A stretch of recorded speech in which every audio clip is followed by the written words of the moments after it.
beberapa orang memegangi Kaspari. Dan setelah malam itu, ya setelah pemakaman Kaspari itu, ya banyak orang dibilang ya kehilangan ini ya, mulai depresi, dan beberapa hari kemudian rumahnya itu terbakar. Ya ada orang bilang karena memang sengaja dibakar atau memang terbakar.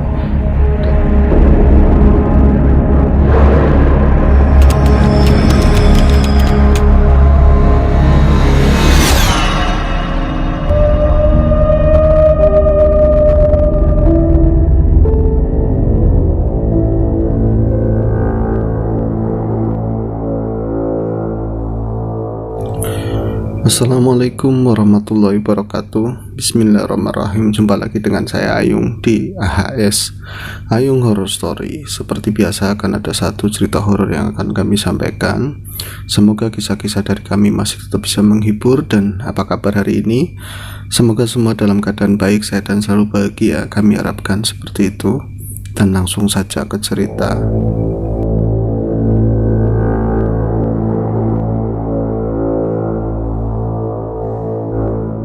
Saat itu tahun 2002, Ratih nampak memegangi matanya, terasa sangat penat, terasa sangat lelah matanya dan sudah sangat mengantuk memang. Badannya juga tidak enak, walaupun hari ini ya semua berjalan lancar. Ada 2 kelahiran ibu, semuanya nggak ada kendala yang berarti, bahkan dibantu oleh dukun bayi setempat ya. Semuanya berjalan lancar, tapi yang bikin lelah justru iya perjalanannya itu, karena memang di daerah pegunungan di kaki gunung itu ya tempat tinggalnya itu jauh-jauh sekali. 2 ibu yang melahirkan tadi semuanya itu jauh dari tempat tinggal si Mbak Bidan atau Bu Bidan Ratih itu ya. Yang satunya naik ke arah kanan, yang satunya itu jalan yang lurus naik ke sana. Jadi dua-duanya itu sama-sama jauh. Ratih yang sudah 2 bulan di kampung tersebut belum siap atau belum berani bawa motor sendiri karena memang jalurnya terlalu ekstrim. Kalau memang ada orang yang membutuhkan jasanya, dia harus menolong ibu yang mau melahirkan. Itu biasanya kalau dekat ya harus jalan kaki, kalau misalnya jauh ya biasanya pakai jasa ojek. Itu dari tetangga ya, ada seorang bapak namanya Triman, biasanya itu suka ngater kalau memang ada ibu-ibu yang mau melahirkan dan tempatnya jauh. Dan pagi tadi, hari tadi itu ada 2 kelahiran ibu yang sama-sama jauh. Karakter jalan yang seperti itu, kadang beraspal, banyak kan ya tidak beraspal, hanyalah batu-batu yang ditata. Belum lagi memang musim hujan, jalannya kecil dengan kemiringan yang ekstrim, membuat berkali-kali untuk 1 orang saja nemui 1 orang yang mau melahirkan itu. Ratih itu beberapa kali harus turun, menghindari kubangan air, menghindari jalan terjal, nanti naik lagi. Luar biasa lelah ya. Namun tidak ada penyesalan sedikit pun. Ini pengabdian. Jiwanya itu seperti itu. Saya pengen menjadi seperti nenek saya pengen mengabdi seperti Mbak Uti dulu. Dan Ratih ini adalah cucunya Mbok Darmi di cerita sebelumnya. Setelah beberapa map di meja, map yang berisi data-data orang yang melahirkan itu diberesin, terus beberapa alat dimana dia untuk praktek ya sudah dibereskan di atas meja. Kemudian dia mengunci pintu ruang prakteknya, kemudian segera jalan ke belakang. Dia pengen mandi, dia segera mandi, kemudian setelah mandi ganti baju dan pengen segera tidur. Pokoknya saya udah lelah banget, saya udah capek banget, dan besok masih banyak kegiatan, masih banyak yang harus dilakukan, dan saya harus fresh, harus ke kecamatan, harus juga kontrol ibu-ibu yang sudah melahirkan, yang sudah ditolong hari-hari sebelumnya, harus kontrol seperti itu. Saya harus fresh, saya harus tidur. Ratih kemudian naik ke atas ranjang besi peninggalan neneknya. Dia rebahkan tubuhnya dan pengen segera lelap. Namun aneh, Tidak seperti malam-malam sebelumnya. 2 bulan sudah Rati di sana. Ketika dia merasa lelah seperti itu, maka akan cepat sekali tidur. Tapi malam ini berbeda. Ketika tubuhnya rebah, ketika dia itu sudah mulai baca doa tidur, sudah mengantuk, begitu mengantuknya. Namun ketika mulai dia merebahkan tubuhnya di atas kasur, justru matanya tidak bisa terpejam, pikirannya itu jauh menerawang, nggak tahu kemana. Kadang-kadang dia mengingat masa lalu, seandainya dulu itu saya nggak dilarikan dari rumah, seandainya saya nggak dibawa pergi dari rumah ini saat bayi merah, mungkin saya itu ya bisa berlama-lama, ya diasuh, ketemu sama Mbak Uti. Nenek itu mesti sayang banget sama cucunya, dan di ranjang ini mungkin saya dipeluk, didongengi, diceritai macam hal. Ya Allah, saya nggak merasakan disayang sama Mbak Uti. Ada beberapa kali pertemuan itu pun cuma sebentar dan bukan di rumah ini. Mbak Uti, semoga Mbak tenang di sana. Saya sekarang jadi bidan, saya sekarang jadi seperti Mbak Uti, nolongin orang lahiran. Semoga Mbak Uti senang ada penerus. Ya, dia cukup bangga. Rati tersenyum, namun setelah senyuman itu biasanya diikuti air mata, karena memang rindu, kangen, ya pengen mengulang masa lalu banyak hal. Namun Rati kemudian segera tersadar kalau dia itu memang harus tidur. Saya harus tidur, pokoknya besok saya harus fresh. Kemudian ketika pikiran-pikiran yang macam-macam itu mulai dibuang, rasa kantuk pun kembali datang. Namun ketika dia ingin terpejam, tiba-tiba telinganya itu mendengar suara tangisan bayi. Iya, kalau suara tangisan bayi mungkin dalam pikiran Rati ya, tetangga-tetangga memang ada yang punya bayi. Ya umur 1-2 bulan, ada yang umur 3 bulan, ada 3 anak lah di daerah situ. Namun ini bukan suara tangisan bayi yang sudah umur di atas 40 hari. Ini bayi merah, suara tangisan bayi merah yang baru dilahirkan. Suara tangisannya itu seperti itu, seperti suara tangis bayi yang baru dilahirkan.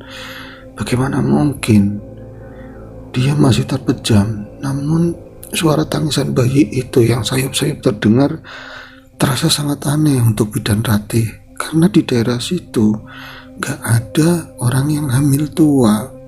Kalau memang harus ditangani oleh bidan lain pun, aturan saya punya datanya, karena itu wajib saya harus punya data di mana-mana, di mana saja di tetangga, terutama ya orang-orang yang memang lagi hamil.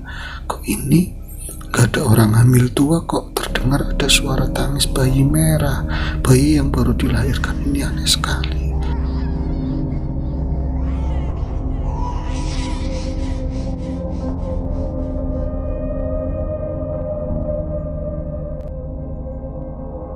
Aduh, lama-lama kok jadi merinding, soalnya suaranya itu kadang-kadang dekat, kadang-kadang jauh, kadang-kadang seperti di belakang rumah. Bagaimana mungkin di belakang rumah itu kebun dan lembah begitu ya, karena turun naik kan tanahnya. Aduh, kok aku jadi merinding begini ya? Enggak, mungkin aku terlalu banyak pikiran. Saya nggak dengar apapun, Namun ketika suara itu mulai dibuang dari telinganya, suara tangisan bayi itu justru lebih terdengar nyaring, justru lebih terdengar seakan-akan itu di sisi jendelanya lah, di kebun samping, seolah-olah seperti itu. Ya Allah, kemudian ya Rati itu bangun dari rebahannya, dia terduduk, ia rasa takut mulai memeluknya, dia mulai berpikir jernih, enggak, ini enggak benar. Gak mungkin ada bayi merah, ada orang yang baru melahirkan. Namun ketika dia mulai istighfar, mulai menyadarkan diri, mulai menenangkan diri, suara tangisan bayi itu perlahan menghilang. Dan ini cuman pikiran saya aja, dan mungkin kebawa situasi karena saya sering berhadapan dengan bayi merah yang baru dilahirkan. Kemudian Ratih pun kembali merebahkan tubuhnya. Rasa kantuk itu mulai datang lagi, dan kali ini bukan suara tangisan bayi, namun dia mendengar ada suara ketukan di depan rumah. Aduh, siapa lagi ya Allah? Apa memang ada orang yang mau melahirkan? Pernah beberapa kali malam-malam, bahkan tengah malam, diketuk pintu rumahnya karena memang ada warga yang ingin melahirkan. Aduh, Ratih nggak boleh mengesampingkan itu. Dia segera bangun dari tidurnya, terus mengenakan hijabnya, pakai jaket karena situasinya dingin ya, ada pakai jemper begitu kan. Kemudian dia menuju ke depan, dan ketika melangkah ke depan pun dia masih sekali mendengar suara pintu depan itu diketuk. Cuman aneh juga, kenapa cuman ngetok pintu? Biasanya kalau orang panik, orang yang butuh segera ditolong, ada ibu yang mau melahirkan, entah yang datang ibu-ibu atau bapak-bapak, biasanya itu ya uluk salam, biasanya manggil-manggil nama, Bu Bidan, Bu Bidan, Bu Rati, tolong Bu Bidan, assalamualaikum, biasanya seperti itu. Kok ini cuma suara ketukannya? Gak tau lah. Yang penting saya harus tengok di depan, siapa tuh memang ada orang yang butuh bantuan saya. Namun ketika dia mulai mendekat, gak ada suara apapun, gak ada suara pintu diketuk, dan di hordeng itu karena di ruang tamu itu lampunya dimatikan, kemudian yang di depan ya lampu depan itu, lampu teras nyala, tetap ada orang itu kelihatan dari dalam. Jadi ada bayangan seseorang yang memang ada di depan hordeng. Memang ada orang. Kemudian ya Rati juga nggak mau gegabah kan, langsung buka pintu. Dia cuman buka hordeng sedikit. Loh, betapa kagetnya ketika dia itu buka hordeng, itu ternyata nggak ada siapa-siapa di sana. Dia coba nengok, diperlebar gitu ya, pakai jarinya dibuka hordeng, itu nggak ada siapa-siapa. Di kanan rumah, kalau di sebelah kiri memang ketutupan, ada tembok yang letter L begitu ya, jadi tidak bisa dilihat kalau sebelah kiri. Nggak ada siapa-siapa ya. Malam ini aneh banget, saya tadi mendengar suara tangisan bayi merah. Tadi itu ada orang ngetok, dan memang jelas-jelas di depan hordeng tadi ada orang lewat, ada orang berdiri, kok dibuka nggak ada siapa-siapa. Kok jadi merinding begini saya. Akhirnya saya mau tidur. Balik lagi dia. Namun setelah dia itu balik badan, kemudian hampir di pintu ruang tengah itu, pintu kembali diketuk, dan ini nyaring sekali dan keras, walaupun gak ada suara apapun, gak ada suara uluk salam atau suara apapun. Ratih kemudian langsung balik badan, dan dia tidak mau pikir yang macam-macam, langsung dibuka pintunya. Di depan pintu gak ada siapa-siapa, gak ada orang sama sekali. Namun ketika dia melihat ke sebelah kanan, teras sebelah kanan, memang di sana ada seseorang yang berdiri. Itu ya agak gelap memang ya, lampunya kan agak remang, tapi itu jelas seorang bapak. Dia itu pakai celana ya di bawah lutut, celana hitam, kemudian di atasannya itu pakai baju lengan panjang, cuma dilempit, ditekuk begitu ya. Langsung disapa sama si Ratih, "Pak, sinten nggih? Pak, enten perlu nopo? Ada perlu apa, Pak?" Lulu, ditanyain begitu, bukannya nyaut, bukan ngadap ke arah Ratih, justru dia itu turun. Itu kan ya turun dari teras itu ke kebun ya, samping itu kan kebun, terus muter ke depan. Loh Pak, tadi ngetok-tok pintu kok malah pergi, Pak? Ya itu langsung dia itu ngeluyur ke depan. Jadi ada taman lah ya, nggak jauh, tamannya itu nggak lebar. Di sana itu ada pagar bambu di pintu masuk rumah gitu ya. Orang itu langsung ke sana, jalan ke sana. Sempat Ratih itu pengen ya ngejar gitu kan, dia cuma bisa manggil, "Pak, lo kok Pak kok pergi?" gitu kan. Namun dia tersadar, aduh, jangan-jangan orang niatnya mau berbuat jahat. Enggak, kalau dia memang ada perlu nggak kayak gini. Dan aneh, selama 2 bulan saya di sini nggak pernah saya diperlakukan seperti ini. Ratih pun kemudian masuk, dikunci pintunya, dipastikan benar-benar kalau pintu ini terkunci. Kemudian ya daripada nanti ada kejadian yang enggak, lampu ruang tamu kemudian dinyalakan. Dia tuh masuk, terus segera menuju ke kamarnya.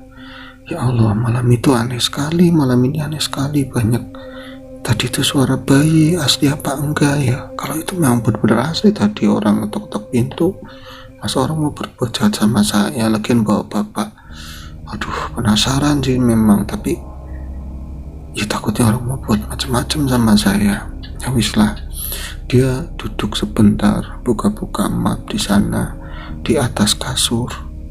Ya nunggu kantuk lagi, memang gak terjadi sesuatu apapun, gak ada suara tangisan bayi, gak ada orang ketuk-ketuk lagi. Akhirnya dia mulai terkantuk-kantuk, rasa kantuk itu mulai datang, dan akhirnya tuh dia merebahkan badannya dan terlelap.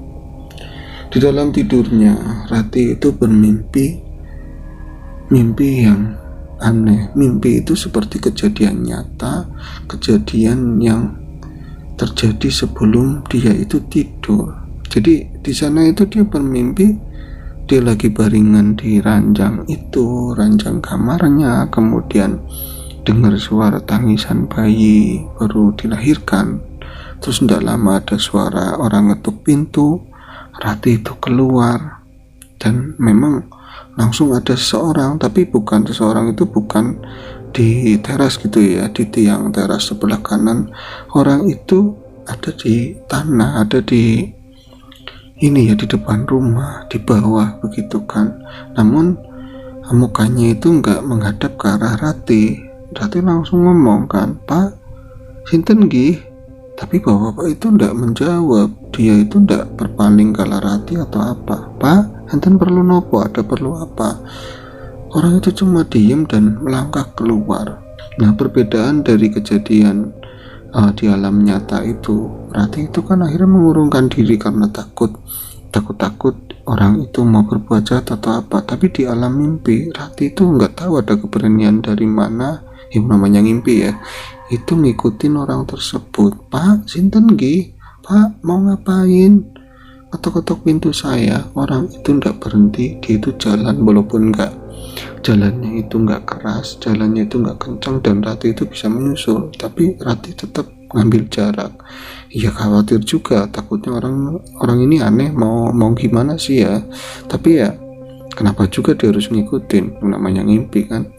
Kemudian orang itu keluar pagar. Nah, jalan belok ke kanan itu jalanan kampung, diikutin terus dari belakang.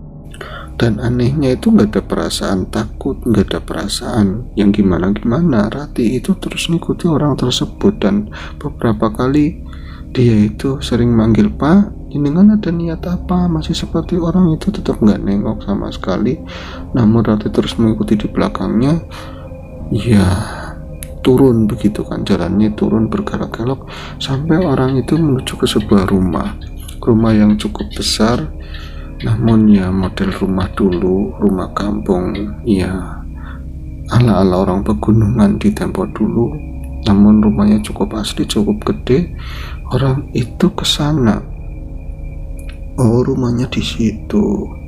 Nah, karena memang takut saru ya, kalau mengikuti sampai ke rumah, ke depan rumah itu saru, nanti cuma berhenti di jalan gitu ya, di jalan, dan ada pelataran cukup luas. Orang itu naik ke teras.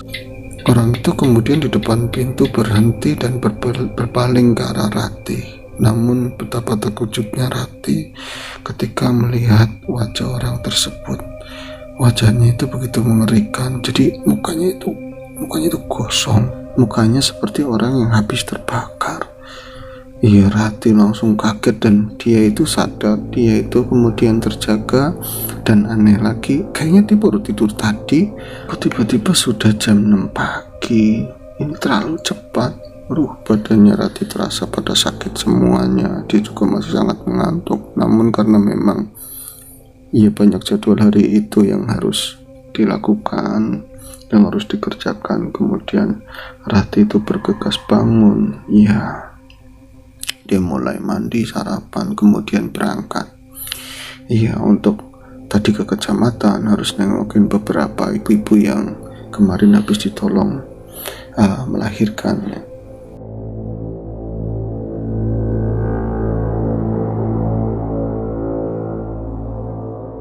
Aktivitas hari itu membuat seluruh energi Rati terkuras, bahkan dia tuh lebih lelah daripada hari sebelumnya. Matanya juga sangat berat, sangat mengantuk. Namun ketika dia itu baru saja rebahan, dan itu ndak di kamar, di sofa panjang di ruang tamu, loh ini udah jam 5 lebih, ini mau sandakala, masa saya tidur sih? Itu kan gak baik jam segitu tidur. Namun ndak bisa ditahan lagi, akhirnya sih itu benar-benar tertidur. Dia itu lelap bahkan saat sandakala sebelum maghrib dia tidur. Entah berapa lama Rati tertidur, dia itu terjaga, dia terbangun karena mendengar pintu rumah diketok. Tok tok tok tok tok tok tok tok tok tok. Rati itu berat sekali untuk melek, buat memincingkan mata, untuk membuka matanya itu susah sekali, rasanya itu berat banget. Namun ketukan itu ya begitu keras karena memang dia tiduran di ruang tamu kan. Kemudian dia berusaha bangun dan dia baru sadar kalau saya tidur di sini, saya ketiduran di sini, saya nggak maghrib, saya nggak isya, ini jam berapa? Kemudian iya, kalau tembok kan ya, jam dinding itu biasanya ada di tembok ruang tamu itu sebelah atas, jadi dia nengok seperti ini. Ya Allah, ini jam setengah 10 malam, bahkan hampir jam 10. Siapa yang ngetok pintu ya? Siapa? Kata Ratri. Bu Bidan, nyuwun tolong Bu Bidan nyuwun tolong, Bu Rati nyuwun tolong. Wah, ini bener ada suaranya kan.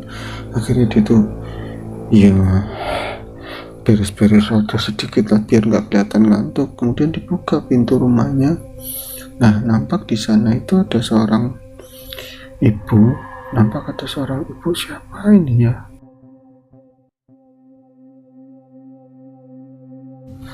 Kayaknya selama 2 bulan ini dia nggak pernah melihat ada tetangga yang mukanya seperti ibu ini. Loh, ibu siapa? Kayaknya saya baru melihat ibu, selama ini saya nggak pernah lihat ibu. Ibu dari kampung mana? Bu, tolongin saya Bu, saya dari kampung sini Bu, tolongin saya Bu, anak saya mau melahirkan. Ayo Bu, ini segera Bu, udah kayak gitu banget Bu, pokoknya saya minta tolong ibu supaya nolongin anak saya Bu. Nah, tempat tinggalnya di mana? Dekat sini Bu, ayo Bu. Ya sebenarnya aneh, tempat tinggal dekat-dekat sini, yang mau melahirkan siapa? Rati kan aturan tahu datanya, tapi karena ngelihat paniknya si ibu tersebut, ya jiwanya Rati ndak bisa menolak kan. Dia, bentar ya Bu, saya nyiapin alat-alatnya dulu ya Bu, saya tunggu Bu. Ibu nanti saya kasih unjuk saya kemana ya arahnya, rumah itu di mana ya Bu? Kulontasi tengriki, katanya seperti itu. Saya tunggu di sini. Bu Rati segera cuci muka, ganti baju, kemudian membawa alat-alatnya. Katanya karena ndak dekat, ya dia ndak mampir ke rumah ini ya, ojeknya ya. Dia langsung berjalan mengikuti ibu tersebut. Bu, tong pundi Bu, griane Bu, nunut kula mawon, ikut saya aja. Aneh ibu itu, walaupun ya aneh gak aneh sih. Ratih kemudian mengikuti ibu tersebut dari belakang, tapi kok kayaknya sudah tua begitu, jalannya cepat banget. Apa karena panik ya? Ratih kemudian bersusah payah untuk bisa ngimbangin jalannya ibu tersebut. Bu, di mana rumahnya? Itu dekat-dekat Bu Bidan, dekat sini. Turun ke bawah gitu ya, kelak. Namun betapa terkejutnya ketika dia seperti mengenali rumah itu loh, rumah yang dituju oleh ibu tersebut. Loh, bukannya itu rumah mana ya? Kayaknya saya kenal rumah ini. Emang di sini ada rumah yang seperti ini? Juga aneh juga karena memang walaupun udah 2 bulan dan ini jalanan yang sama yang sering dilewati Rati, tapi kayaknya nggak ada rumah yang seperti ini. Tapi dia juga kenal rumah ini di mana. Bu, monggo Bu, ayo Bu.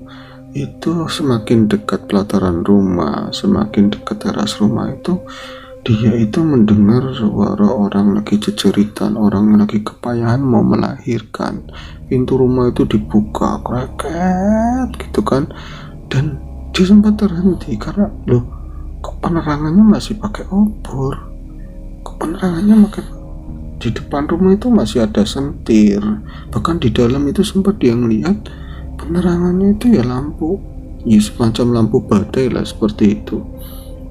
Bu, ayo bu, ayo bu, itu semakin jelas terdengar. Di dalam itu ada wanita yang sedang ya kesakitan mau melahirkan. Ibu itu masuk, monggo bu, ayo bu, masuk bu, masuk bu. Dia ngomong seperti itu dari dalam, namun gak kelihatan orangnya itu udah, walaupun ya ada lampu, tapi entah beloknya kemana. Ibu-ibu itu menghilang, dan ketika Ratih itu mulai mau masuk rumah, dia assalamualaikum bilang seperti itu. Dia mau masuk ke dalam rumah, kaki kanannya udah mau masuk dalam rumah, dia merasakan lengannya itu ada yang narik. Terus dia langsung berpaling ke belakang, nengok ke belakang. Dia mendapati seorang ibu tua yang mukanya mirip kayak seperti ibu yang tadi yang ngajak masuk. Bu istighfar bu, ya Allah bu bidan istighfar bu. Loh kenapa bu? Istighfar bu. Astagfirullahaladzim, kenapa bu? Ya istighfar, saya istighfar. Kenapa bu? Kenapa mbah? Ngomong seperti itu.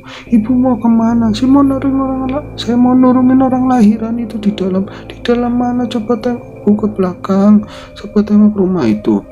Pas nengok ke rumah tersebut, ya Allah, benar-benar kaget luar biasa. Ternyata itu bukan rumah yang tadi itu nampak itu rumahnya, bener rumahnya rapi.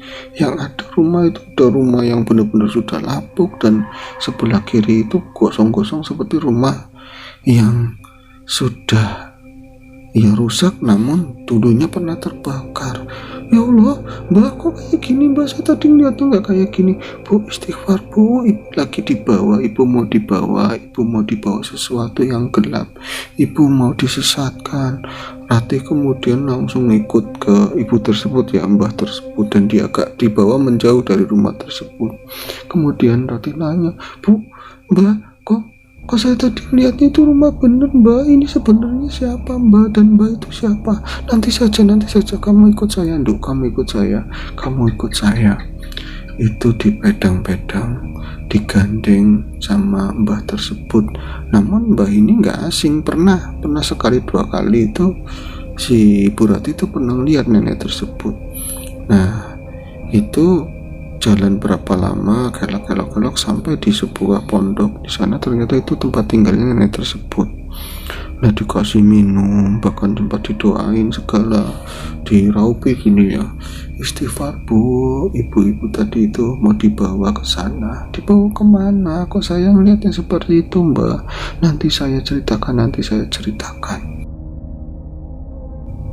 Ketika bidan Ratih itu agak tenang, kemudian mbah itu ya, nenek itu bicara sama bidan Ratih. Saya ini Mbok Rus, nama saya Rusmina. Kamu mungkin tidak tahu, saya itu masih sepupuan sama nenek kamu. Sepupuan sama nenek saya? Iya, sepupuan sama Mbok Darmi yang dukun bayi itu kan nenek kamu. Nenek sepupunya? Iya, saya itu sepupunya. Berarti saya cucunya mbak juga dong. Ya iya. Kok nggak pernah ngomong? Kan nggak ada yang cerita ke saya. Ya mana ada silsilah kayak gitu, orang ngerti. Lagian untuk membicarakan tentang keluarga kamu, orang itu segan. Kenapa mbak? Ya nanti saya ceritakan. Yang pasti sekarang saya sudah ketemu kamu. Kamu kebalik kandang. Kamu memang waktunya apa mbak? Waktunya kamu sekarang harus membereskan semuanya. Sesuatu yang mengganjal sudah puluhan tahun, namanya peristiwa kelam, peristiwa sangat kelam. Dan mbah itu kemudian menangis. Loh mbah, kok jenengan nangis mbah? Ada apa? Ini membuat Ratih panik kan. Dan enggak apa-apa, saya enggak apa-apa, yang penting kamu sudah di sini. Ratih kemudian memeluk ya mbah tersebut, Mbah Rus, yang katanya sepupunya mbahnya. Berarti kan ya itu juga neneknya juga kan. Kemudian Mbak Rusmina itu melanjutkan, rumah tersebut itu ya bisa dikatakan rumah kutukan. Rumah kutukan. Sampai sekarang rumah itu masih angker nok. Kadang-kadang manggilnya nok, kadang-kadang manggilnya nduk.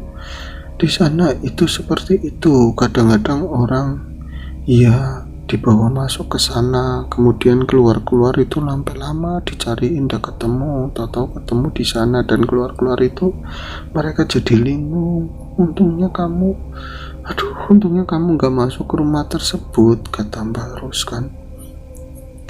Kamu tadi dibawa mas siapa? Saya dibawa nenek-nenek tapi saya nggak kenal. Aduh, enggak, itu bukan nenek-nenek, itu setan, itu belis, cuman nyamar jadi nenek-nenek.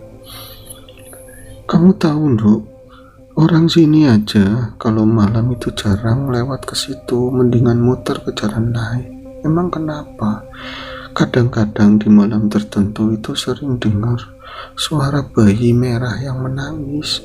Mendengar penuturan baru, kok dengar ada suara bayi merah yang menangis, seperti kemarin ketika saya mau tidur. Ya pikir hati ya, dia mengingat ada suara bayi yang baru dilahirkan dan menangis. Apa jangan-jangan dari sini? Enggak, lagian ini enggak nyata, itu kan menurut si Rati. Iya, orang itu sering dengar suara bayi menangis di sini. Kadang-kadang ada suara perempuan teriak, kesakitan, mau melahirkan. Tapi yang nggak selalu, cuman beberapa bulan terakhir ini atau tahun-tahun ini ya sudah nggak kedengeran orang mendengar seperti itu. Tapi tempat itu, rumah itu tetap masih dijauhin. Nah, itu rumahnya siapa, Mbak? Dia diem sejenak kan, kayak semacam ragu mau menjelaskan lagi, melanjutkan penjelasannya. Kemudian ya rumah orang, cuman dulu di situ ada orang melahirkan. Kemudian nenek kamu juga di sana membantu proses kelahiran ibu tersebut. Namun baik si ibu dan anaknya kemudian meninggal. Innalillahi, kata si Rati ya. Bisa seperti itu ya, namanya takdir. Ya sudah, sini. Saya pengen megang wajah kamu, saya pengen lihat wajah kamu, saya kangen sama seseorang dan kamu persis banget sama orang tersebut. Ya Rati nggak bisa melanjutkan, dia cuma diam. Kamu persis seperti ibumu, mukanya itu persis banget ibumu, wajahnya, ayunya itu sama. Ya Allah, ya Rahman, ya Rahim, ya Allah, bisa sampai ke sini lagi setelah sekian lama. Nah, itu Rati untuk kali pertama selama bertahun-tahun lamanya gitu ya. Dan terkhusus lagi selama 2 bulan ini, dia baru merasakan kalau benar-benar dia ada orang dekat, dan ini ada darah saya. Saya merasa diayomi, saya merasa tenang di rumah ini bersama Nenek Ros. Akhirnya dia, ini sudah malam, sudah larut, nduk, kamu tidur di sini aja. Dan itu sangat diharapkan oleh Rati. Nggak ngerepotin, Bok, nggak ngerepotin, Mbak. Ya enggak sama sekali. Wong saya juga sendirian, anak-anak saya sudah umah, sudah punya keluarga sendiri, punya rumah sendiri, dan nggak di kampung sini. Sudah, kamu tidur di sini aja. Dan semoga nggak terjadi apa-apa malam ini, malam besok, dan selanjutnya. Semoga semua selesai. Kata-kata itu ia menyimpan berbagai pertanyaan. Rati itu udah paham maksudnya apa. Sudahlah, bagi Rati yang penting sekarang saya ketemu seseorang yang membuat saya nyaman. Dia ternyata nenek saya sendiri, sepupunya Mbak Darmi, neneknya. Dan saya dibolehkan tidur di sini. Kalau tahu sejak lama mungkin saya kesini. Rati kemudian bertanya, Mbah, kenapa saya sudah 2 bulan kok jenengan baru ngomong? Kok saya baru ketemu jenengan? Ya, saya menahan diri, saya menyiapkan semuanya. Menyiapkan apa, Mbah? Ya ada, pokoknya ada. Itu untuk keselamatan kamu, untuk bekal kamu. Maksudnya apa, Mbah? Sudah, jangan banyak bicara. Yang penting sekarang saya sudah ketemu kamu. Semoga kamu itu selamat, diberi keselamatan. Kamu sudah kesini. ya kamu yang bakalan nyelesain semuanya, insya Allah seperti itu. Telah mendengar kata-kata itu ya banyak pertanyaan, tapi Ratih nggak mau panjang-panjang. Yang penting saya udah di sini. Dan setelah itu sambil medangan itu ngobrolin masa ibu-ibu yang melahirkan, yang ada pernah ibu meninggal melahirkan di kampung sebelah, macam-macam lah. Sampai ya nggak terasa waktu sudah cukup larut. Kemudian Ratih itu bilang, "Mbok, saya sudah mengantuk, Mbah, saya sudah mengantuk." "Ya udah tidur, ayo tidur. Kamu tidur di kamar saya, Kalau enggak di kamar anak saya. Dan ngerepotin ini, Mbak." "Ya udah, kamu kan cucu saya." Kemudian ya ada kamar yang cukup rapi di sana, katanya bekas kamar anaknya. Kemudian Ratih tiduran di sana. "Kira mau merebah di sini ya. Kalau misalnya ke kamar mandi, ya silakan, ada air bersih di sana. Ya kamu dibetah-betah di sini. Mulai hari ini kamu mau sering ke sini juga nggak apa-apa. Nanti alasan yang lain nanti saya ceritakan," katanya seperti itu. Meskipun gak diceritakan banyak dan menyisakan banyak pertanyaan, namun kata-katanya sangat membuat tentram si Ratih, sangat membuat nyaman si Ratih. Kemudian nenek itu permisi, dia juga mau tidur. Ratih pun gak lama setelah itu karena memang lelah, dia pun memejamkan mata. Meskipun sempat beberapa saat dia berpikir tentang kejadian aneh sebelumnya. Kok bisa rumah itu tiba-tiba berubah? Apakah saya yang terlalu lelah, kemudian ada dimensi berbeda dan saya itu kayak halu atau apa, begitu kan pikirnya. Kemudian Ratih pun tertidur. Sebelum tertidur, Ratih itu mengingat, oh, rumah yang itu adalah rumah, ya kenapa saya merasa mengenal, itu rumah yang ada di mimpi saya. Ya Allah, kok bisa begitu ya? Namun ketika dia mulai membayangkan yang macam-macam, rasa kantuk itu terlalu hebat. Kemudian itu dia terlelap, dan lagi-lagi ketika dia tidur itu dia kembali bermimpi. Dan seperti di rumah mbahnya, di rumah neneknya Mbok Darmi, diketuk-ketuk lagi pintunya, kemudian datang orang laki-laki yang sama. Dan seperti lupa kejadian sebelumnya kalau laki-laki itu punya muka yang kosong. Namun Ratih tetap mengikuti di belakangnya, seperti dia itu meminta tolong atau menunjukkan sesuatu. Dan sampailah dia di rumah yang sama di sana. Dan saat itu pria itu tidak balik badan, langsung buka pintu dan masuk ke dalam. Dan suasananya saat itu ya masih di depan rumah ya cuma ada lampu minyak, di dalam juga tidak berlistrik, ada lampu minyak begitu kan. Dan terdengar suara orang yang sedang mengerang kesakitan. Dan di sana itu dia ketemu sama orang tersebut ya, bapak-bapak tadi, tapi karena memang gelap tadi nggak mengingat kalau kemarin itu pria itu, lelaki itu mukanya kosong. Dia langsung ngikutin dan di dalam itu ketemu sama laki-laki itu, dan dia itu langsung paham namanya Ratih itu kamarnya di sana, yang mau melahirkan kamarnya di sana. Kok tahu nama saya? Tapi ya bodo amat lah. Dan terdengar suara orang mau melahirkan. Tapi aneh, di kampung seperti ini kok lampunya kok nggak pakai listrik, terus nggak ada orang, ya nggak ada orang rame-rame. Biasanya kan ada orang mau melahirkan dan di rumah itu banyak orang, kok ini sepi gitu kan. Nah ketika masuk ke dalam bilik ada di kamar gitu ya, nampak seorang ibu yang benar-benar kepayahan sedang ia mengejan mau melahirkan dan dibantu seorang nenek. Namun siapa sih nenek ini? Namun Ratih tetap menyapa, "Mbah, jenengan Mbah dukun bayi nggih?" Itu enggak ada suara apapun. Yang jelas nenek itu cuman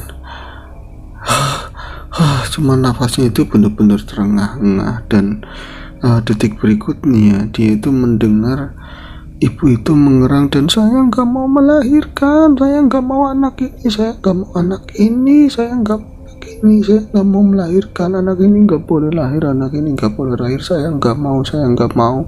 Namun dia itu meronta-ronta, dan pas dilihat itu Ya Allah, kenapa tuh tangannya terikat? Tangannya itu terangkat di pinggir-pinggir ranjang. Namun ketika Rati itu berusaha melepaskan, Mbak, kenapa tangannya diikat? Kenapa tangannya diikat? Itu Rati tidak pernah bisa menjangkau tangan tersebut, tidak pernah bisa menjangkau tangan tersebut. Dan akhirnya itu tidak lama, nenek tersebut juga dia tidak melakukan banyak hal. Dia itu cuman bergumam seperti baca doa atau amalan-amalan apa yang dia Rati itu nggak ngerti. Dan detik berikutnya itu bayi tersebut akhirnya keluar dengan tangisan yang sangat memekik keras banget. Dan Pak, alhamdulillah Pak, bayinya lahir Pak, anaknya jenengan lahir. Namun gak terdengar suara apapun dari luar. Iya, karena dia naluri bidannya memang nenek tersebut juga nggak ngambil bayi itu. Kemudian bayi itu langsung dipegang sama si Rati dipegang, ada hari-harinya juga. Terus akhirnya nggak tahu tiba-tiba namanya mimpi ya, di situ kayak semacam alat-alat buat nulungin lahiran itu ada semua, diberesin sama si Rati. Terus bayi itu yang masih berlumur darah, dia itu nangis kencang banget. Itu, Bu, ini bayinya. Ibu itu di luar dugaan, bawa pergi, saya nggak mau anak itu, saya nggak mau pergi sana, bawa pergi. Itu tahu-tahu ibu itu nggak ada kedengaran suara apapun. Dan memang karena agak gelap gitu ya, tidak bisa menemukan wajah ibu tersebut. Senyap. Dan Mbah Dukun bayi itu yang diharapkan dia itu ngomong, Nok, yang sabar atau gimana, dia cuman nunjuk ke arah sana, seolah-olah Mbah Dukun bayi juga itu menyuruh supaya anak itu dibawa pergi atau dibuang, begitu kan. Rati kebingungan. Rati membawa keluar bayi tersebut. Dia pengen nyari air buat membasuh bayi tersebut, buat membasuh bayi yang ada di gendongannya. Namun dia berteriak-teriakan, Papa, inilah anaknya lahir. Itu nggak ada siapapun di ruang tengah maupun di depan rumah. Kemudian anak ini tetap menangis keras, begitu kan. Rati itu membawa keluar bayi tersebut. Dia memanggil nama seseorang, Papa, ini anaknya lahir. Anak itu masih teriak-teriak, masih nangis kan. Maksudnya ini mau dibasuh karena banyak darah, karena anak ini harus segera dibersihkan kan. Tapi dia celingukan di luar bilik itu, nggak ada siapapun, nggak ada bapak-bapak yang tadi itu suruh masuk. Nah, ketika Allah, kamu itu kasihan sekali anak itu masih teriak nangis begitu keras, begitu kan. Akhirnya dia itu, ya saat tersebut dia itu pengen jalan keluar, tiba-tiba kayak kesandung sesuatu. Dan Rati itu merasa bayi itu terlepas dari gendongannya, dan dia kemudian terbangun. Yang namanya keringat itu sampai gede-gede banget. Astagfirullahaladzim, saya mimpi apa lagi? Kok saya mimpi di rumah itu lagi? Kok saya menolong bayi, tapi bayi itu nggak pengen dilahirkan sama ibunya? Apa ini semua? Nah, ketika dia itu terbangun tuh terengah-engah begitu, kok baru gak dengar saya? Tadi saya apa teriak-teriak apa enggak? Apa jangan-jangan memang gak dengar? Namun Rati kemudian bangun. Dia pengen ngambil air kan di luar ruangan, dan tadi itu belum sempat air tuh di mana diterangin itu airnya ada di mana. Pokoknya tadi itu sempat ngobrol di ruang tamu, mungkin di sana ada sisa air. Dia itu berjalan keluar. Namun baru keluar dari kamar, dia menemukan Mbak Rus sudah duduk di ruang tamu. Kamu mimpi buruk ya, Nduk ya? Kaget sebenarnya, karena nggak ada apa-apa sama sekali. Tahu-tahu nenek-nenek tersebut sudah duduk di ruang tamu. Iya Mbak, saya mimpi buruk. Itu minum air kamu masih banyak. Setelah dia minum air, ya cukup lega kan. Itu akan selalu menghantui kamu. Sudah saatnya katanya. Ya ndak apa-apa. Itu cuma mimpi kata Mbak Rus. Kemudian Rati pengen ada penjelasan dari Mbak Rusmina. Kenapa saya mimpi seperti ini? Kenapa kejadian mimpi itu berulang? Dan ada kaitannya? Apakah kaitan saya dengan rumah tersebut, dengan bayi itu? Tapi dia tidak mau tanya, tidak berani nanya sama Mbak Rus. Dan Mbak Rusmina juga tidak, mungkin belum waktunya menjelaskan. Akhirnya diajak, ayo nak, tidur lagi, kamu besok pasti harus tugas. Ayo tidur lagi, tidur di kamar saya, ayo sini tidur di kamar saya. Ya seperti kebo dicucuk sungure itu langsung nurut. Rati itu digelang tangannya, kemudian dibawa ke kamar, ke biliknya Mbak Rusmina. Di sana dipeluk tidur, dan dia itu merasa nyaman yang luar biasa. Dan ini yang saya pengen harapkan dari nenek saya. Namun hari ini saya ketemahan, saya itu merasakan benar-benar saya dipeluk sama nenek saya, sepupu nenek saya, ya nenek saya juga kan. Dia merasa nyaman, dan bangun-bangun sudah jam 5:30 pagi. Langsung mungkin saya masih bisa sholat subuh kan. Setelah sholat subuh dia mendengar aroma seperti telur goreng atau apa, sudah disiapkan sarapan, sudah macam-macam. Ini kamu kalau mau pulang, mau ganti baju, mau tugas, mau apa ya, makan dulu, sarapan dulu. Akhirnya sarapan lah di sana sama Mbak Rusmina. Hari itu ada kebahagiaan tersendiri sebenarnya untuk Ratih, karena ya semua ini pun teka-teki. Namun saya ketemu sama Mbak Rusmina, dan Mbak Rusmina itu ternyata katanya sepupunya nenek saya, dan saya semalam itu tidur sama beliau walaupun sempat mengalami kejadian-kejadian di luar nalar, tapi rasa takut itu menghilang ketika saya bersama Mbak Rusmina. Itu bahagia sekali meskipun matanya ngantuk, tapi hari itu tugas dijalani dengan baik. Ya awalnya kan ketika masih pagi, namun menginjak asar tiba-tiba keresahan-keresahan itu muncul di dalam dirinya Ratih.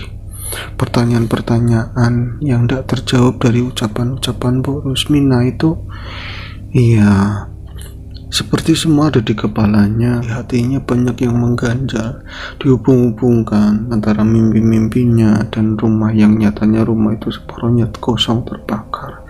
Dia tuh entah dapat ide dari mana, ada keinginan yang muncul tiba-tiba, seperti saya ada terpanggil ke rumah tersebut dan harus saya selesaikan. Ada hal yang harus saya selesaikan.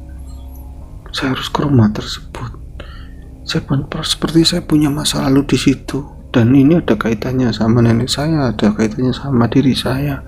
Ini harus selesai, dan pertanyaan-pertanyaan yang gak dijawab sama Mbak Rusmina, mungkin dengan saya kesana semuanya akan selesai.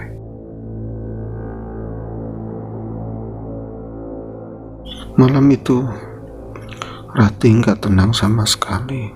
Dia benar-benar terpanggil untuk datang ke rumah tersebut.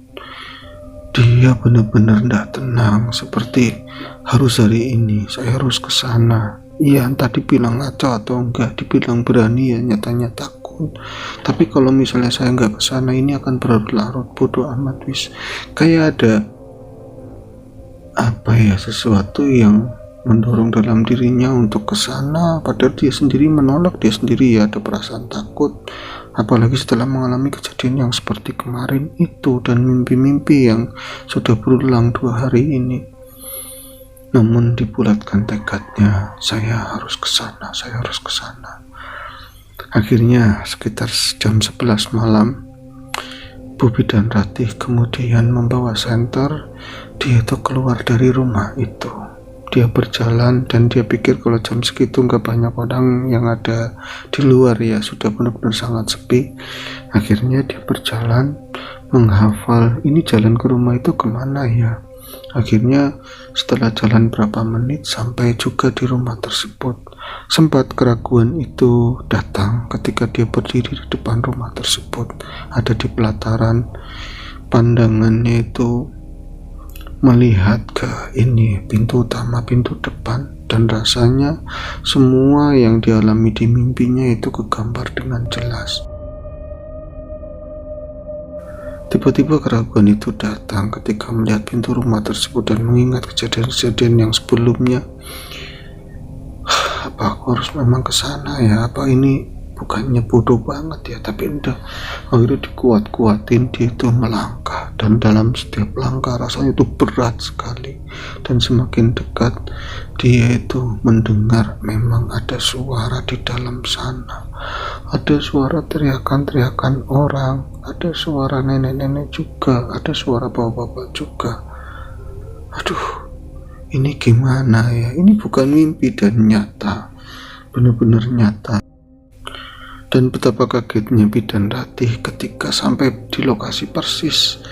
Dia itu ndak mimpi, tapi rumah itu bukan rumah yang dilihat nyata sebelumnya, rumah yang separuhnya hangus terbakar, rumah tua yang ya hancur begitu kan di beberapa bagian, tapi di rumah masih rapi, nggak ada bagian terbakar sama sekali. Sampai dia itu mencubit tangannya berapa kali, ini nyata, ini benar nyata.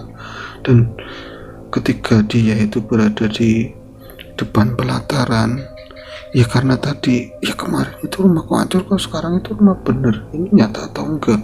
Mulai ada pikiran-pikiran yang ada, dia itu rasa takut, ada keraguan, campur aduk jadi satu. Tapi dia seperti terpanggil ke dalam sana, hatinya menginginkan kalau kamu harus masuk Ratih, kamu harus selesaikan semuanya. Dia melangkah dengan sangat berat menuju ke teras rumah tersebut. Dak dikduk merinding hebat. Dan saat itu aneh, nggak ada suara malam sama sekali, nggak ada suara jangkrik, nggak ada suara cengkerek khas daerah pegunungan. Bahkan angin itu rasanya berhenti, benar-benar berhenti, nggak ada suara angin sama sekali. Kemudian walaupun dalam keraguan yang hebat, ada ketakutan yang luar biasa, senter pun nggak dipakai sama sekali. Dia nggak pengen ada seorang yang melihat dia datang ke rumah tersebut. Aneh, rumah ini kok masih rapi, kemarin itu terbakar. Nah, ketika dia itu satu langkah lagi ke depan pintu, tiba-tiba pintu itu seperti bergerak. Itu benar-benar bikin jantungnya si Ratih hampir copot. Astagfirullahaladzim, dalam hatinya seperti itu. Nah, itu pintu itu terbuka sedikit dan ada pendar cahaya di dalam. Kemudian didoronglah pintu tersebut pelan-pelan, kreket, berbunyi seperti itu.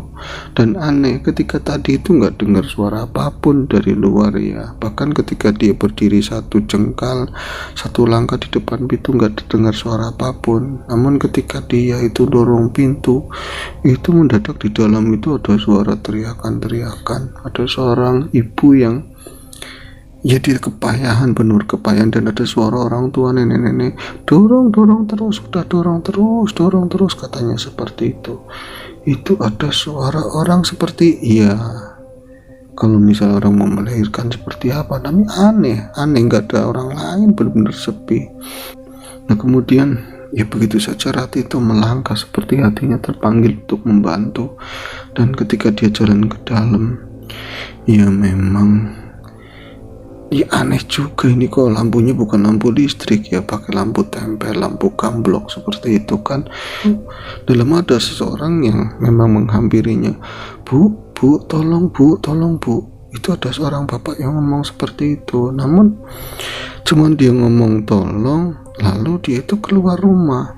Ya sempat nengok ke belakang si Ratih kan. Namun ya tadi mendengar teriakan seperti itu, Ratih pun kemudian segera menghambur ke arah suara. Dan di situ ada bilik yang terbuka, ada kamar yang terbuka.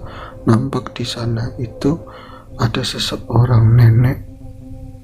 Namun ya tadi wajahnya itu nggak ngadep ke Ratih.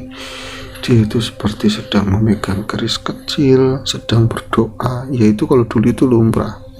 Bahkan ada yang ngomong keris brojol atau apa dulu yang buat ini ya, bantu proses kelahiran. Kemudian Ratih tidak mau mengganggu, namun dia melihat ibu muda itu sedang berusaha melahirkan. Tapi aneh dan sangat mengerikan ketika dia mendengar suara teriakan ibu tersebut. Dia itu berteriak bukannya aduh atau iya, kadang-kadang ada yang memang menyebut Allah atau apa saking sakitnya gitu ya. Tapi yang didengar Ratih, saya nggak mau anak ini lahir, saya nggak mau, kenapa kamu lahir, itu ada suara seperti itu. Wah, benar-benar mengerikan sekali. Bu, kenapa kok ngomong seperti itu, bu, mbah ini kenapa mbah. Itu mbah tersebut, nenek tersebut nggak menggubris sama sekali. Bahkan Ratih juga nggak bisa melihat wajahnya karena dia tertunduk. Dia itu kayak bukan berdiri tapi setengah jongkok, itu ada di pojokan ruangan sambil megangin keris tadi. ya remang, tidak begitu jelas. Kemudian tidak lama, dalam serapahnya ibu muda itu, anak itu pun lahir.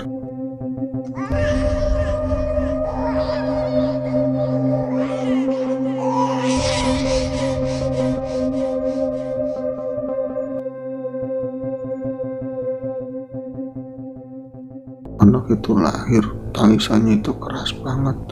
Kemudian iya, Ratih itu bingung kan, karena memang dia itu nggak bawa apa-apa, nggak bawa alat apa-apa. Namun ya di situ tiba-tiba kayak disediakan semuanya, seolah-olah alat-alat yang biasa dibawa dia untuk praktek nulungin ibu yang melahirkan itu, seolah-olah itu ada di situ semuanya. Dan dia nggak pikir panjang, langsung semua dirapikan, semua itu diberesin, dan anak itu iya langsung digendong sama si Ratih. Dan seperti persis kayak yang ada di mimpinya, ibu itu langsung teriak, bawa anak itu, saya nggak mau anak itu, saya itu nggak mau anak itu. Dan mbak ini gimana, mbak ini gimana mbak, tapi nggak ada suara apapun dari nenek tersebut. Ratih kemudian membawa bayi ini karena memang teriak-teriak ibu itu, suruh bayi itu dibawa keluar. Saya nggak mau, buang anak itu, matiin anak itu, katanya seperti itu. Dan nenek tersebut, nenek yang ada di pojok itu masih memegang kerisnya dan dia nggak ada respon sama sekali. Ratih semakin ketakutan dan pekikan anak ini, ya seolah-olah dia itu harus bawa anak ini. Nggak tahu ada dorongan seperti itu, dia itu keluar dan mencari bapak yang mungkin bapak dari bayi tersebut kan. Namun ketika ke ruang tengah, ke ruang depan, gak ada siapapun, dia itu keluar dari rumah tersebut. Ratih itu keluar dari rumah tersebut sambil membawa bayi tadi. Nah, ketika dia itu melihat, nengok lagi ke belakang, ya ke rumah tersebut, kembali hal aneh itu terjadi. Yang dia tadi masuk itu rumah itu dalam keadaan rapi, dalam keadaan bagus. Ketika dia nengok ke belakang, ternyata rumah itu sudah berubah menjadi seperti nyatanya di alam nyata gitu ya. Rumah itu benar-benar rumah yang kotor, rumah yang separuhnya terbakar. Ratih kemudian tetap menimang-nimang bayi tersebut dalam perasaan takut, kok berubah kayak gitu lagi, ya Allah, ya Allah, ya Allah. Nah, ketika dia itu menyadari kok bayi ini nggak menangis lagi, dia nengok ke bawah itu ya, ke arah bayi tersebut. Tapi yang digendong ini bukan bayi, tapi labu. Yang digendong ini labu waluh gitu ya. Kalau dulu di prosesi 7 bulan sering ada ya labu, terus digambar-gambar mata, digambar hidung, di bedung begitu kan, ya berlambang anak gitu ya, kayak bayi itu seperti itu. Cuman ini labu yang udah tua, labu yang buat bibit itu kan. Ratih itu astagfirullahaladzim, ini apa, hampir dilemparkan, tapi dia tetap menahan si labu tersebut. Dan ketika itu dia langsung dipegang dari belakang, ada seorang yang megang dari belakang. Ya Allah, no, kenapa kesini lagi, itu adalah Mbak Rusmina. Mbak, saya ngalamin kayak gini lagi, kenapa kamu masuk di rumah itu, no, kenapa sekarang, saya udah nggak tahan, Mbak, saya pengen tahu semuanya, Mbak, anak itu anak siapa ibu itu, Mbak, sudah nak, ini dibawa labunya, dibawa labu tersebut, bahkan digendong sama Mbak Rusmina seperti menggendong bayi, tapi diambil sama saya aja yang bawa dan digendong si labu tersebut sampai ke rumahnya Mbak Rusmina. Itu digendong seperti menggendong bayi. Dalam merasa takut yang luar biasa, dia mengikuti dari belakang langkah-langkah dari Mbak Rusmina yang sampai ke pondoknya. Kemudian setelah masuk dalam rumah, labu itu diletakkan pelan-pelan banget sama Ratih, seolah-olah dia meletakkan seorang bayi mungil yang baru dilahirkan. Kemudian nggak tahu tiba-tiba Ratih itu ada kesedihan yang luar biasa hebat, tapi dia nggak tahu alasannya. Harusnya dia takut banget, tapi dia itu merasa pilu, merasa sedih yang luar biasa hebat. Nah, kemudian Mbak Rusmina mulai bercerita, Rati wong urip ke wenang salah. Orang hidup itu berhak salah dan semua orang mungkin pernah melakukan kesalahan. Namun, ya gimana caranya kita bisa memperbaiki kesalahan tersebut? Maksudnya apa, Mbak? Saya pengen ngomongin tentang sepupu saya, yang nenek kamu, yang juga nenek kamu, Mbok Darmi. Dulu sekitar 30 tahunan lebih, nenekmu atau Mbok Darmi itu pernah menolong orang yang mau melahirkan. Entah ini mau menolong atau sebaliknya. Yang saya katakan seorang berhak melakukan kesalahan dan ini adalah kesalahan. Ya, kesalahan Yudarmi, tapi kesalahan itu juga bisa dipertanggungjawabkan alasannya. Maksudnya apa, Boros? Sebentar saya lanjut bercerita. Jadi yang mau melahirkan itu, yang mau dilahirkan itu anak dari hubungan yang tidak seharusnya. Rati sebenarnya pengen tanya maksudnya apa, tapi Boros menjelaskan kembali. Jadi dulu itu ada seorang pemuda bernama Kaspari. Dia itu anaknya orang punya. Namun ketika dia dilahirkan itu ibunya itu tidak mau menyusui. Kebetulan susunya juga nggak mau keluar, nggak mau menyusui. Ya kalau zaman sekarang disebut apa, nggak tahu penyakit apa, mungkin maksudnya kena baby blues atau apa ya. Kemudian akhirnya disusukan sama seseorang yang sama-sama di kampung tersebut. Nah, kemudian setelah disusui, bayi itu gede, balik lagi. Nah, setelah gede itu balik lagi sama keluarganya. Nah, yang menyusui itu juga kan punya anak perempuan. Nah, maksudnya apa, Mbak? Ya setelah mereka dewasa itu, mereka itu hasilnya ketemu, saling jatuh cinta antara Kaspari dan Nur namanya. Ya namanya Nurohma. Itu ketemu, mereka itu saling jatuh cinta. Yang namanya orang dulu ya, entah ngumpet-ngumpet atau apa, sudah dilarang ini itu tetap saja mereka itu sering ketemu karena itu kan satu susuan itu ndak boleh menikah, ndak boleh melakukan kalau yang satu susuan itu ndak boleh menikah. Namun yang namanya Kaspari, orang yang lagi dimabok cinta, begitu juga Nur, mereka dilarang sama orang tuanya untuk saling dekat, untuk saling jatuh cinta. Justru mereka itu pergi dari rumah, dan ketika kepergiannya mereka, entah apa yang kesetanan dari mana, mereka itu melakukan hubungan suami istri. Kemudian ya tadi hamilnya si Nur tersebut.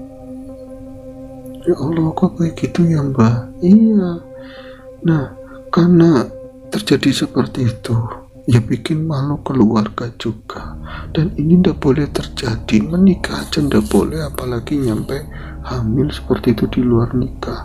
Nah, dari itu berusaha lah bayi itu digugurkan dengan berbagai cara, karena ini ndak baik, ini ndak baik, ini ndak baik. Tidak boleh terjadi, walaupun anak itu tidak berdosa. Tapi ya bagaimana ya, sementara dari Nur tersebut, bapaknya itu seorang sakti, seorang mbah, seorang dukun. Dia itu punya ilmu yang linui, dan banyak ilmu orang-orang datang itu ke sana, banyak ilmu hitam yang dia dapat, yang dia miliki. Jadi orang itu ketika ia mendengar kabar seperti itu, ada hal seperti itu, tidak berani komentar apapun. Ya paling cuman keluarganya si Kaspari tersebut. Ya aneh, ketika anak itu mulai digugurkan, mulai berusaha ya si Nur itu menyesali itu semuanya, ya mulai digugurkan, berusaha untuk ya supaya dia itu tidak lanjut kandungannya. Tapi kehendaknya Gusti Allah, anak itu tetap aman, tetap kandungannya itu tetap nggak ada kendala apapun. Nah, selama perjalanan itu, yayu saya, yaitu Mbok Darmi, banyak kamu itu selalu di mimpi. Di dalam mimpi itu bertemu dengan sosok yang menyeramkan, sosok hitam yang sangat menyeramkan. Dia itu selalu ngomong, kamu harus bantu turunan saya itu lahir, kamu harus bantu turunan saya itu lahir. Dan Mbok Darmi itu tahu turunannya itu ya anak dari Kaspari dan Nur Rohmah itu. Dan Mbok Darmi itu, saya tidak mau menolong, ini bakalan lahir anak iblis, anak kutukan, katanya seperti itu. Dan itu ceritakan sama saya semuanya. Nah, itu mulai dari situ Mbok Darmi itu jarang ngelayanin. Ya sewaktu ya Nur Rohmah itu mengandung, Mbok Darmi itu jarang membantu orang melahirkan. Dia itu malah justru banyak semedi gimana caranya supaya dia itu bisa lepas, tidak mau membantu kelahiran anak tersebut, atau anak tersebut jangan sampai lahir, karena nanti ini sangat berbahaya. Dalam pandangannya Mbok Darmi yang mendapat mimpi, nanti anak ini bakalan jadi seseorang yang sangat berbahaya, yang nitis ilmu hitam, yang bakal nebar angkara murka, nebar hal-hal yang gak baik, dan jadi bisa ketukan kampung sini. Nah, terus bagaimana? Rati semakin penasaran. Ya, akhirnya saat melahirkan itu tiba. Tiada satupun keluarga yang mengharapkan, bahkan si Nur tersebut juga tidak mengharapkan anak itu lahir, kecuali bapaknya sendiri yang seorang dukun tadi. Dan sepertinya dia memang sudah menyiapkan itu semua. Itu curiganya saya, ya Rati ya. Terus mbak saya itu nolong kelahirannya. Mbak kamu itu gak ada pilihan lain, walaupun hatinya menolak, tapi dia tetap harus datang ke sana. Dan seperti orang kebanyakan, mbak kamu tetap menolong kelahiran anak tersebut. Gimana saat ceritanya supaya anak itu lahir, walaupun ketika nolongin orang itu, mbak kamu cuman diem, cuman banyak berdoa seperti itu kan. Nah, kebetulan dilalahi anak itu lahir susah sekali, benar-benar susah sekali, dan sudah ada pendarahan hebat. Dan ketika anak itu lahir, itu gak ada tangisan sama sekali, seperti bayi yang keluar itu meninggal. Namun setelah itu, ya ketika hari-harinya keluar, mbak kamu langsung potong hari-hari tersebut. Kemudian dia itu bahasanya apa ya, seperti menyegel dengan doa-doanya dia sendiri yang dipelajari ilmunya, menyegel bayi tersebut atau hari-hari tersebut, ya sedulure bayi tersebut gitu loh. Maksudnya apa? Ya disegel atau ditutup dari hal-hal buruk supaya jangan sampai jangan sampai iblis itu masuk bersatu sama si bayi tersebut. Lalu bayi itu selamat, bayi itu meninggal karena memang emaknya si Nur Rohmah gak mau megang, Nur Rohmahnya juga gak mau megang. Bayi itu dibawa-bawa sama bapaknya Nur tersebut, namanya laki-laki, gak tahu itu bayi mau diapain. Saking senangnya digendong, tapi ketika bayi itu gak ada tangisnya sama sekali, dia itu mulai marah-marah, mulai dioklek-oklek bayi tersebut, sampai akhirnya ya tadi bayi itu meninggal. Allah, sampai kayak gitu ya. Itulah ketika mbah kamu ngomong ke saya itu, dia juga, saya melakukan kesalahan karena bayi itu enggak langsung saya tolong, saya biarkan karena saya sibuk untuk nyegel ini supaya jangan sampai ada iblis yang masuk. Oh, ceritanya seperti itu. Lalu bayi itu dikuburkan, namun kayak dikubur kucing lah dulu itu. Ya dikuburkan, orang-orang juga nggak ada yang datang, bener-bener yang ngubur ya mbaknya sendiri, kakeknya itu, dengan amarah, dengan kebenciannya. Kemudian setelah itu nenek kamu itu selalu diteror bahwa kamu sudah menghalang-halangi cucu saya lahir, Pokoknya semua keturunan Kaspari akan saya bunuh, katanya seperti itu. Nah terus ibu yang melahirkan anak itu gimana? Ibu yang melahirkan anak itu si Nur juga meninggal. Belum apa-apa sudah membawa hal yang seperti itu. Banyak hal yang buruk saat itu terjadi dan kelam sekali, tapi cerita ini ditutup rapat oleh semua warga. Ya Allah Mbah, kok seperti itu ya? Lah dilalah ya wong waktu ya, punya jalannya sendiri, punya rahasia sendiri. Dinalai Kaspari setelah pulih dari kesedihannya, dia itu jatuh cinta sama ibu kamu, anaknya Mbok Darmi, anaknya Yayu saya.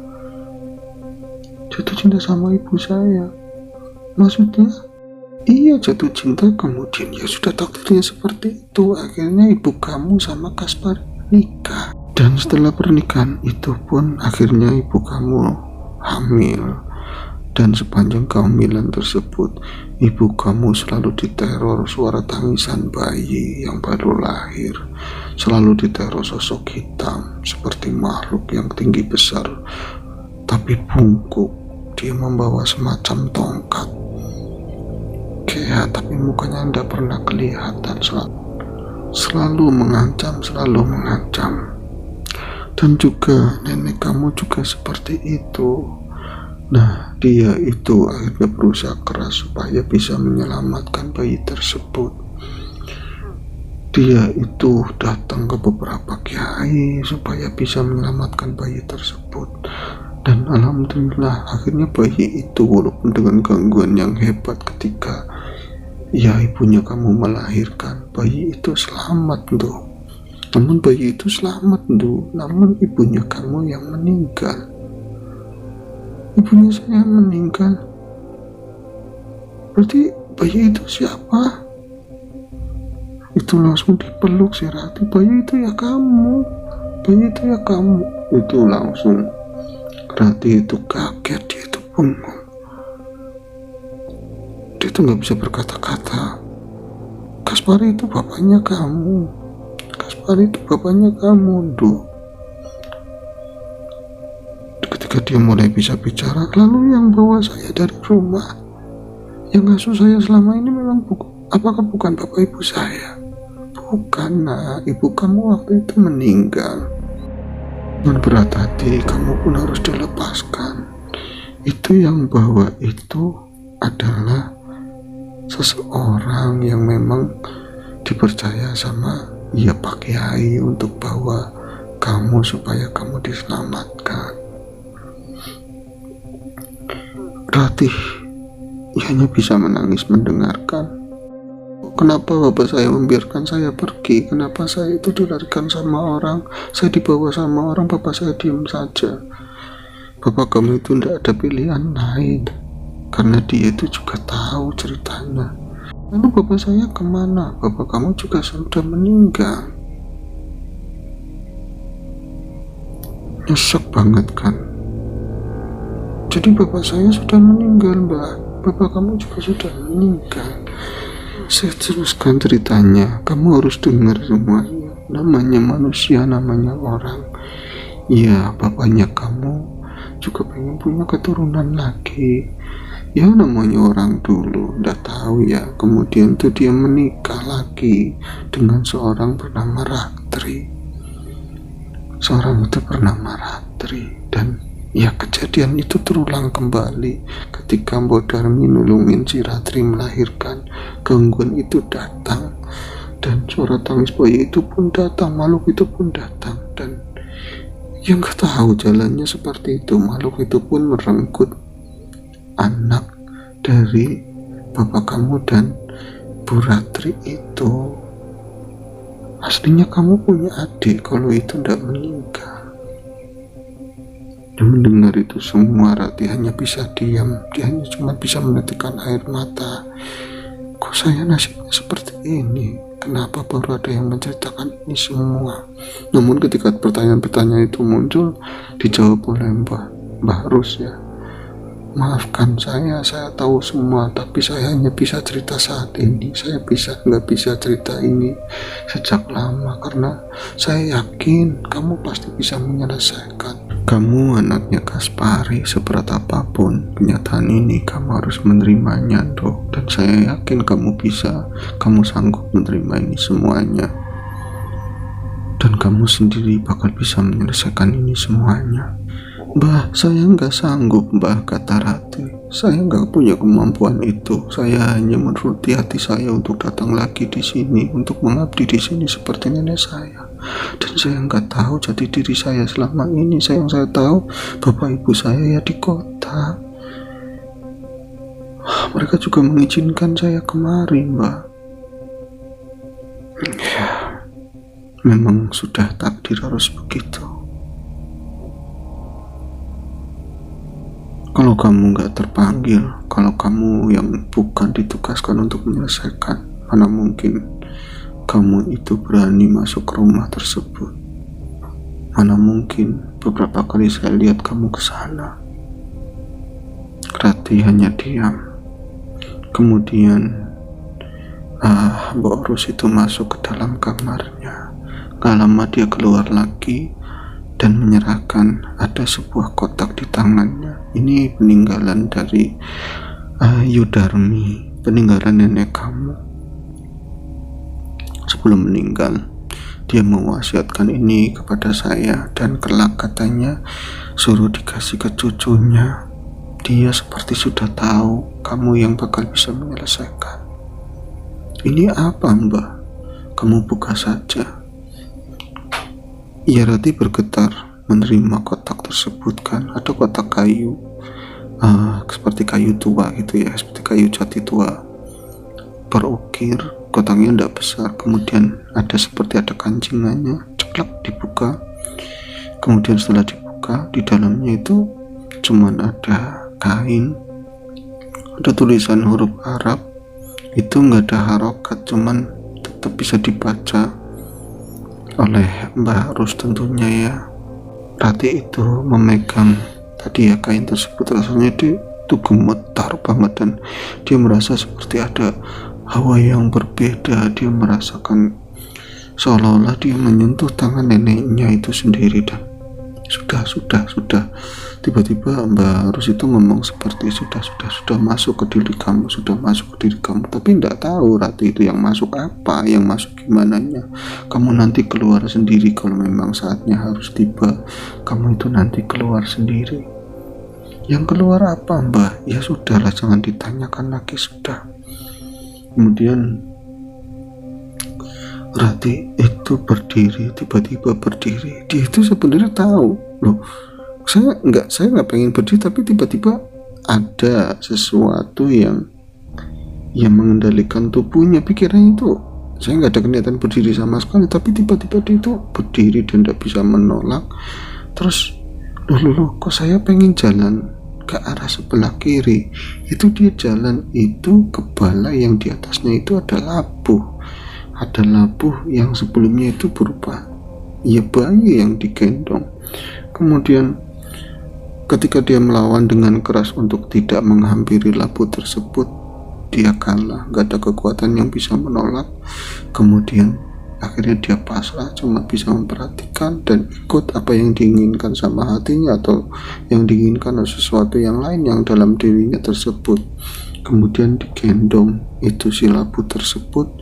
Kemudian dia keluar rumah, mengikuti langkah kakinya sendiri, dan dia sempat mendengar beberapa kali di belakang itu suara Mbok Rus itu bersolawat, kemudian bertasbih di belakangnya. Rati itu tidak bisa menolak langkah tersebut. Dia terus keluar, dan ketika dia itu di depan rumah, dia belok ke arah kebun. Di sana dia berhenti di tanah yang agak lapang.